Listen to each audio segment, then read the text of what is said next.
there are a lot of good ideas here on the side, whether it's cutting back on the Department of Education, making those types of reductions. I happen to believe we ought to be promoting school choice all across this country. I think the voucher system, charter schools all across this country, but there's one person on this stage that is for Obama's race to the top, and that is Governor Romney. He said so just this last week, and I think that is an important difference between the rest of the people on this stage and one person that wants to run for the presidency, being in favor of the Obama race to the top, and that is not conservative. Governor Romney. Nice try. Let me tell you what I think I do. One, education has to be held at the local and state level, not at the federal level. We need to get the federal government out of education. And secondly, all the talk about we need smaller classroom size, look, that's promoted by the teachers' unions to hire more teachers. We looked at what drives good education in our state. What we found is the best thing for education is great teachers.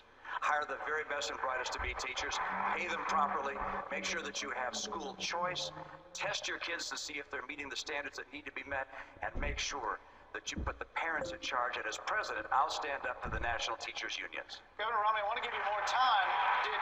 Did Governor Perry say something that wasn't true? I'm not sure exactly what he's saying. I don't support any particular program that he's describing. I think that the president, I think that the Secretary of Education, Arne Duncan, is doing a good thing by saying, you know what? We should insist that teachers get evaluated and that schools have the opportunity to see which teachers are succeeding and which ones are failing, and that teachers that are not successful are removed from the classroom. Those ideas by Secretary Duncan, that's a lot better than what the president did, which is cutting off school choice in the Washington, D.C. schools. So let's give us a full chance to talk about it. Congresswoman Bachmann. We need to do in education what's always worked historically, and that's local control with parents. What doesn't work is what we see happen right now. I'm a mom of 5 biological kids. We've raised 23 foster children in our home. The reason why I got involved in politics was because of the concern I had about our foster children and the education they were getting. What I would do as President of the United States is pass a mother of all repeal bills on education. I would take the entire federal education law, repeal it, then I would go over to the Department of Education, I'd turn out the lights, I'd lock the door, and I'd send all the money back to the state and localities. Mr. King. A lot of good ideas, I won't repeat them. All of the programs at the federal level where there are strings attached, cut all the strings. We've got to encourage parents to take advantage of choices, but provide those choices, and we must find ways to empower the students. This is how we're going to improve education, but primarily get the federal government out of trying to educate our kids at the local level. Governor Huntsman. This is a key question because it has so much to do with our nation's competitiveness. I feel like I've run my own clinical trial in my home raising 7 kids. We've seen every option, we've experienced everything out there, but as governor I learned some important things. I signed the second voucher bill in the United States, Carson Smith. I've actually done something about this. We actually worked on early childhood literacy. If you can lock in the pillars of cognitive development around reading and math before age 6, you're giving those kids the best gift possible as they then proceed through education. Finally, you've got to say no to unfunded mandates coming out of Washington. They're totally unacceptable. No one loves your schools more than parents and local school boards and local elected officials. Localize, localize, localize. Governor Huntsman, thank you. And by the way, everyone likes the new sound. It's far more pleasing instead of the bell. Okay, I guess they do. Chris Wallace with a round of questions on immigration. Congresswoman Bachmann, as you well know, a number of states are trying to crack down on illegal immigration. We got a bunch of questions on immigration like this one from Tim Emerson. This is a text question, so you don't need to look up there. Tim Emerson of California, he wrote this. Would you support each state enforcing the immigration laws since the federal government is not?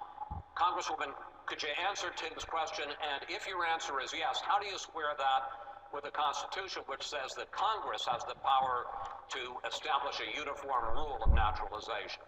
Well, the reason why he's asking this question is because the federal government has failed the American people and have failed the states. It's reprehensible that President Obama has sued the state of Arizona and the governor of Arizona for trying to protect the people in Arizona. That's wrong. As President of the United States, I would do what my job would demand of me. That's to uphold the sovereignty of the United States of America. To do that, I would build a fence on America's southern border, on every mile, on every yard, on every foot, on every inch of the southern border. I think that's what we have to do. Not only build it, but then also have sufficient border security and enforce the laws that are on the books with the ICE agents, with our border security. And here's the other thing I would do. I would not allow taxpayer-funded benefits for illegal aliens or for their children. That's a magnet. End the magnets for illegal aliens to come into the United States of America.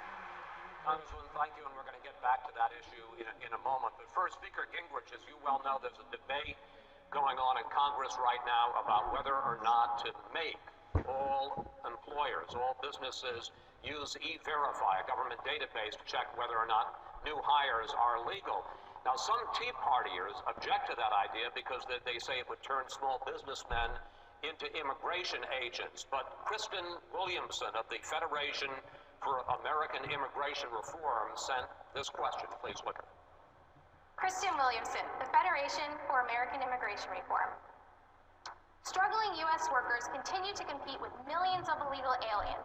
Do you support legislation to require all employers to use E-Verify in order to ensure that the people that they hire are actually legally authorized to work in the U.S.?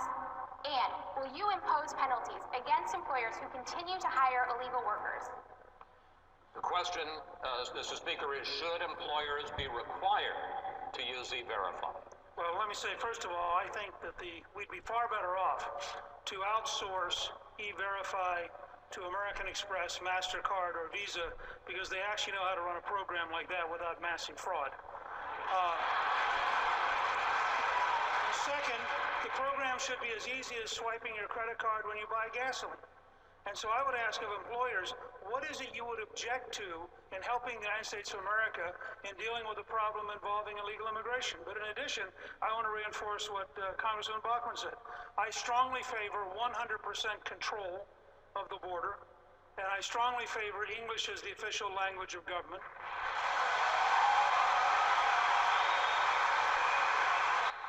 And I favor modernizing the legal visa system to make it far more convenient, far easier, and far more practical. Here in Orlando, where we have a huge interest in people being able to visit easily for tourism, we have a terribly antiquated legal system while our border is too open for people who are illegal. Mr. Speaker, thank you. Governor Romney, I want to continue a conversation that you had with Governor Perry in the last debate. In Massachusetts, you vetoed legislation to provide in-state tuition rates to the children of the illegals. Governor Perry, of course, signed the Texas DREAM Act to do exactly that. But what about Governor Perry's argument that it's better to get these kids an education and to get them jobs than to consign them just to being a burden on the state? It's an argument I just can't follow. I got to be honest with you. I don't see how it is that a state like Texas, to go to the University of Texas, if you're an illegal alien, you get an in-state tuition discount. You know how much that is? It's $22,000 a year. 4 years of college, you're almost $100,000 discount if you're an illegal alien to go to the University of Texas. If you're a United States citizen from any one of the other 49 states, you have to pay $100,000 more. That doesn't make sense to me. And that kind of magnet, that kind of magnet draws people into this country to get that education, to get the $100,000 break. It makes no sense. We have to have it, just as Speaker Gingrich said, and as Michelle Bachmann said as well, Congresswoman Bachmann, and that is we have to have a fence, we have to have enough Border Patrol agents to secure the fence, we have to have a system like E-Verify that employers could use to identify who's here legally and illegally. We have to crack down on employers that hire people that are here illegally, and we have to turn off the magnet of extraordinary government benefits like a $100,000 tax credit, or excuse me, discount for going to University of Texas. That shouldn't be allowed. It makes no sense at all. Governor Perry, I'm going to ask you a question, so you don't need to respond to him because you're going to get a full minute to answer your question, which is on directly this point. You're the candidate whose name, by a wide margin, came up most often in the questions being submitted to all of you candidates about immigration. Dave Hollenbeck of Arizona sent this. To date, it appears that you have not tried to stop the illegals from coming.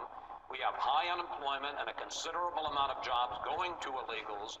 Are you going to exert an effort to stop the abuse of U.S. citizens by illegal? Now, last year, more than 16,000 children of illegals, young people in Texas, took advantage of your in-state tuition rate. Speak to that issue, and just generally, how do you feel being criticized by a number of these other candidates on the stage for being too soft on immigration, sir? Well, I feel pretty normal getting criticized by these folks, but the fact of the matter is this. There is nobody on this stage who has spent more time working on border security than I have. For a decade, I've been the governor of a state with a 1,200-mile border with Mexico. We put $400 million of our taxpayer money into securing that border. We've got our Texas Ranger recon teams there now. I supported Arizona's immigration law by joining in that lawsuit to defend it. Every day, I have Texans on that border that are doing their job. But if you say that we should not educate children who have come into our state for no other reason than they've been brought there by no fault of their own, I don't think you have a heart. We need to be educating these children because they will become a drag on our society. I think that's what Texans wanted to do. Out of 181 members of the Texas legislature, when this issue came up, only 4 dissenting votes. This was a state issue. Texans voted on it, and I still support it greatly. Senator Santorum.